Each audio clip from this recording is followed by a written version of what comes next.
Greetings to all of you. About a year ago, the MX3 made its first baby steps in the Android TV box market and managed to be the most famous of all due to its very good specs and low price. After that, the MX3G followed, the MX4 and the MX5. Well, a new player is in town, it's called the MX5 Plus and it brings some very nice design changes, but does it have what it takes to successfully continue the MX3 legacy? Let's test this baby and find out.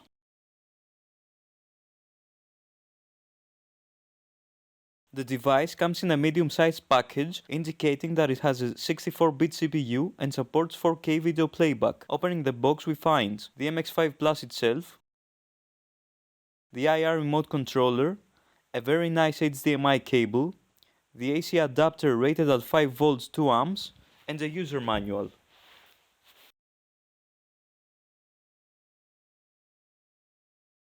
The device feels great in the hand and it's light, but the plastics could be of better quality, although still not bad. The top plate is made from aluminium with a brushed metal feel and the MX5 Plus logo printed on it. On the front, we see the notification window which also displays a digital clock. On the right side, we have the MicroSD card slot and the reset hole. On the left side, we have nothing. On the back, we have the remaining ports which are 3 USB 2.0 ports, the HDMI output, the Ethernet port, an Spdif optical audio output, and the DC input. And if we flip it upside down, we see the rubber pads and a lot of ventilation grills, which is good.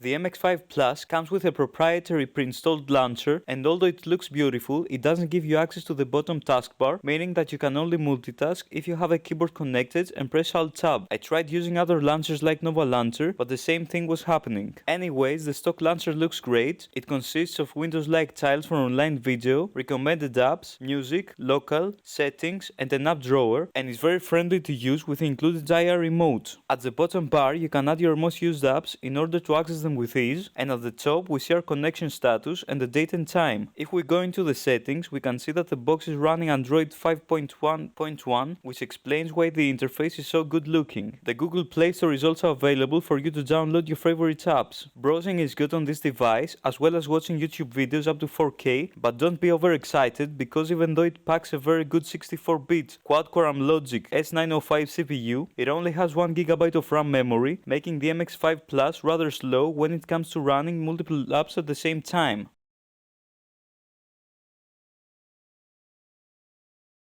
As I mentioned earlier, and according to CPU-Z, the device's specs are a quad-core 64-bit Amlogic S905 CPU running at 2 GHz, a Mali 450 GPU, 1 GB of RAM, 8 GB of internal storage, Wi-Fi 802.11 ABGN, Bluetooth 4, HDMI 2.0. I ran some benchmarks to show you the device's performance and got these scores. The scores were not so great, and I wasn't impressed with the real-life performance either, but for the price, it's acceptable. The good thing is that the MX5 Plus wasn't even warm to the touch during the tests, which means that it has excellent heat dissipation.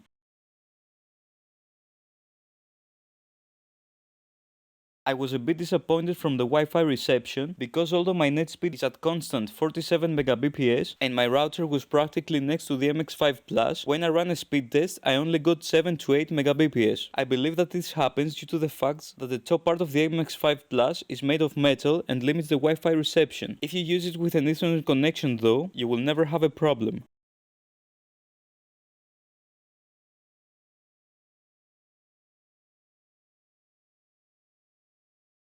Kodi comes pre-installed, and the test videos I tried ran very good, except from a 120 Mbps 1080p video which stuttered during gameplay, and two H265 videos which couldn't run on Kodi but ran great with no problems at all using the built-in video player.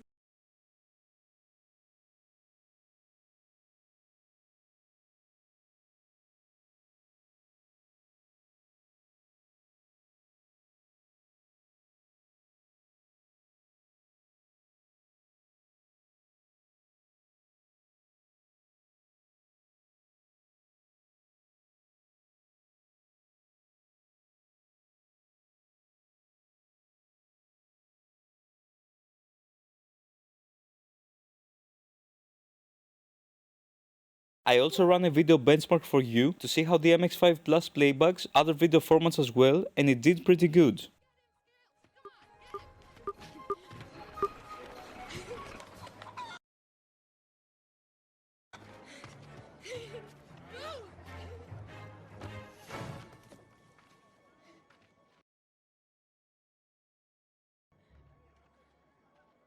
girls?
Failed.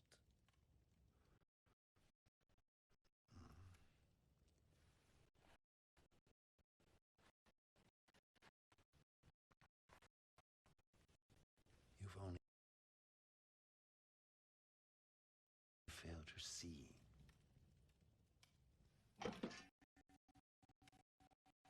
These are Dragonlands, Intel.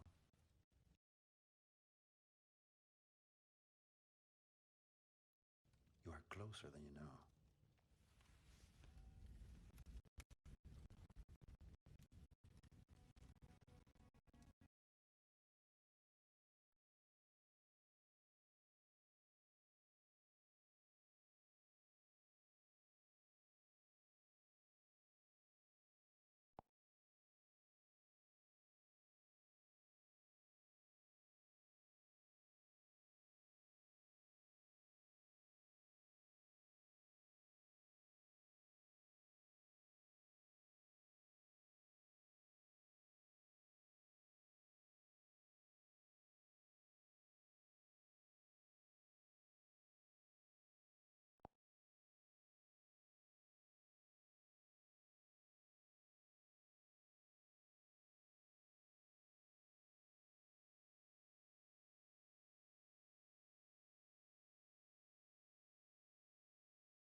I personally wasn't very impressed with the MX5 Plus as a power user, but for those who want to use it exclusively as a Kodi media player and do light tasks like browsing the internet and watching YouTube videos, it is good enough. Don't rely on its Wi-Fi connection though, because it's slow and you will have to use Ethernet to have decent internet speeds. All in my eyes, it's not a worthy successor to the MX3 legacy, and I will have to wait more to find something worth upgrading. Pros: 3 USB 2.0 ports, good video playback, great heat dissipation, pre-installed Kodi, great H265 video playback using the default video player, 64-bit CPU, digital clock, build quality, design, price. Cons: not so good Wi-Fi reception, 1GB of RAM, real-life performance could be better, no support for USB gamepads. You can order it by visiting the links in the video description. This was my review, I hope you liked it, and as always, for more unboxings, reviews and tutorials, subscribe, share and follow me. Thanks and bye bye.